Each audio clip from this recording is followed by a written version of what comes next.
الشيطان الرجيم.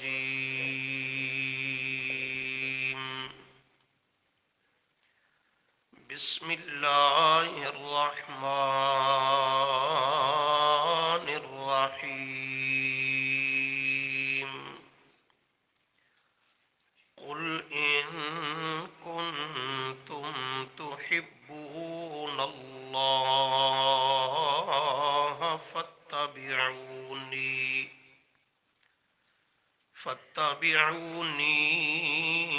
يحببكم الله ويغفر لكم ذنوبكم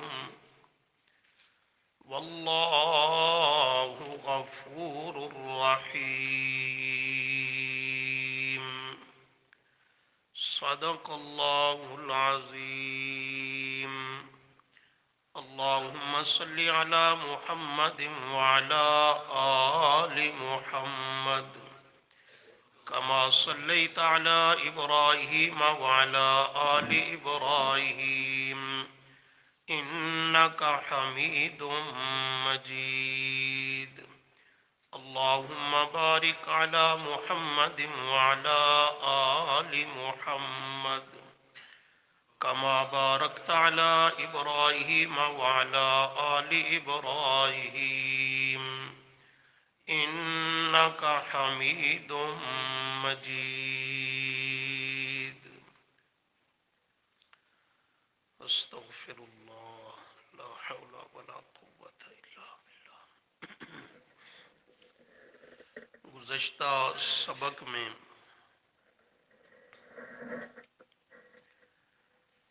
قرآن کریم کے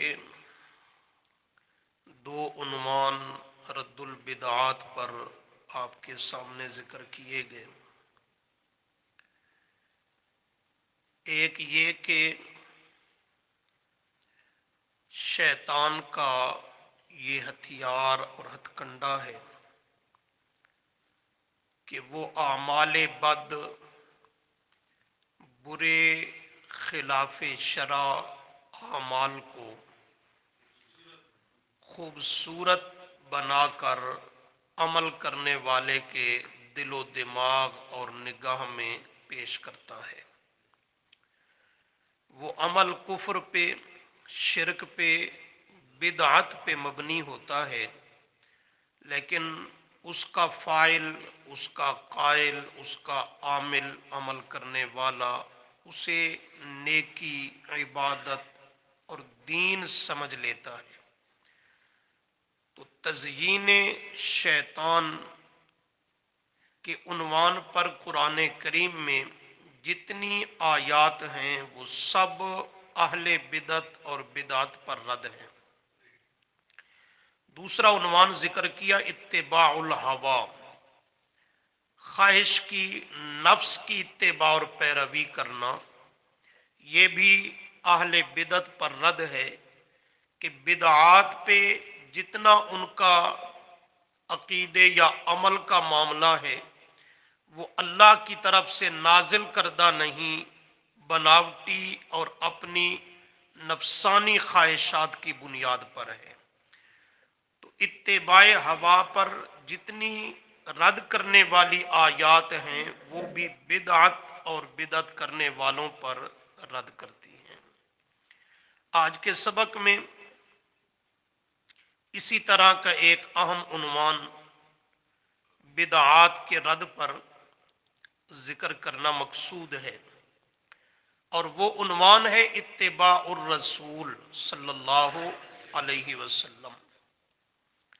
اتباع الرسول، قرآن مقدس میں جتنی آیات میں نبی کریم صلی اللہ علیہ وسلم کی اتباع کرنے کا حکم دیا گیا یا آپ کی اتباع کرنے پر مدح کی گئی، تعریف کی گئی، اس کو اللہ نے تعریف کے رنگ میں ذکر کیا. وہ سب آیات بھی بدعت اور اہل بدعت پر رد ہیں. اس کی وضاحت آتی ہے تو بات انشاءاللہ واضح ہو جائے گی. یہ عنوان ذکر کرنے کے ساتھ ساتھ تھوڑا سا اتباع کا معنی اور مفہوم بھی سمجھ لینا چاہیے بطور تمہید کے، کہ یہ لفظ تو عام فہم اور مشہور ہے، نبی کریم صلی اللہ علیہ وسلم کی اتباع کرنا، اتباع الرسول، پر اتباع کا معنی کیا ہے؟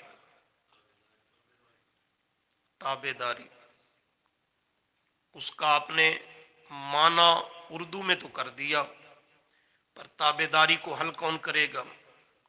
اس کا مفہوم کیا ہے، اس کا مطلب کیا ہے؟ اس کو تھوڑا سا سمجھنے کی ضرورت ہے، جس سے اہم بات سمجھ آئے گی۔ اتباع پر دو جملے سن لیجئے۔ ایک لفظ اتباع طبیعہ سے ہے، تابعین، طبیعہ۔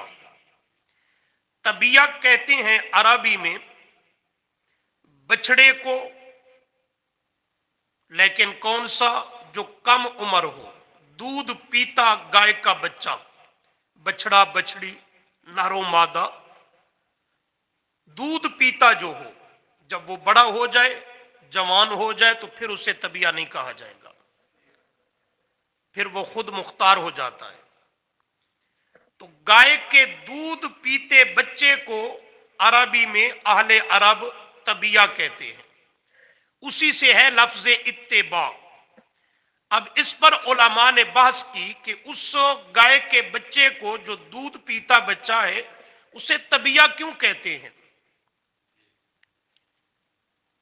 تو اس کا خلاصہ یہ ہے کہ اس کو طبیعہ اس لیے کہتے ہیں کہ وہ اگر گھاس کھا رہا ہے، چارہ کھا رہا ہے، پانی پی رہا ہے، لیکن جو ہی گائے کو، اس کی ماں کو آپ لے کر کے چل پڑے، تو وہ کھانا پینا سب چھوڑ کر ماں کے پیچھے بھاگ پڑتا ہے، بھاگ پڑتا ہے، اور یہ معلوم بھی نہیں کرتا کہ کیوں جا رہی ہو، کہاں جا رہی ہو، کدھر جانا ہے، کیوں جانا ہے۔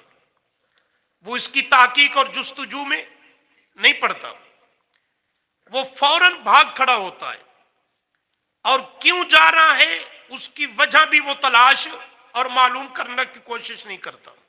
ایک دوسری وجہ یہ ہے کہ وہ خوش ہو کر بھاگتا ہے، پریشان ہو کر نہیں، خوش ہو کر۔ کبھی اس کے بھاگنے کا انداز دیکھے نا، اس سے وہ ظاہر ہو رہا ہے کہ یہ خوش ہو کر اس کے پیچھے بھاگتا ہے۔ اور تیسرا یہ ہے کہ اس کی کوئی اپنی سوچ، کوئی اپنا اس میں دخل نہیں ہوتا، جدھر گائے اس کی ماں جاتی ہے سو پیچھے جاتا ہے، خواہ اس کا انجام نتیجہ کچھ بھی نکلے۔ کتنی باتیں کہیں؟ تین۔ وہ فوراً بھاگ کھڑا ہوتا ہے، خوش ہو کر جاتا ہے، اور اپنی سوچ اور مرضی کو اس میں دخل نہیں دیتا۔ اس بنیاد پر اسے طبیعہ کہا جاتا ہے، اسی سے ہے لفظ اتباع۔ اب وہ تینوں چیزیں ذہن میں رکھیں، اس سے ہے لفظ اتباع۔ تو اتباع ہے نبی کریم صلی اللہ علیہ وسلم کی، امتی نے کرنی ہے۔ تو وہ بھی کیا مطلب ہوگا اتباع پیغمبر کی کرنے کا؟ کہ جب نبی علیہ السلام کا حکم، آپ کی سنت، آپ کا پیغام اس تک پہنچے، مسئلہ پہنچے، تو فوراً اس پہ عمل کرے، فوراً عمل کرے۔ یہ نہیں کہ دیکھوں گا، سوچوں گا، مشورہ کروں گا، پھر عمل کرنا ہے یا نہیں کرنا فیصلہ ہوگا، نہیں، فوراً اس پہ عمل کرے۔ اور دوسرا، خوش ہو کر عمل کرے، اس کو بوجھ اور تاوان بھی نہ سمجھے، خوش ہو کر اس پہ عمل کرے کہ میرے محبوب کی ادا ہے، آپ کی سنت ہے، آپ کا حکم ہے، آپ کی تعلیمات ہیں، میں آپ کا امتی ہوں، میرے لیے آپ کی ادا پر عمل کرنا یہی ناز اور فخر کی بات ہے۔ خوش ہو کر عمل کرے۔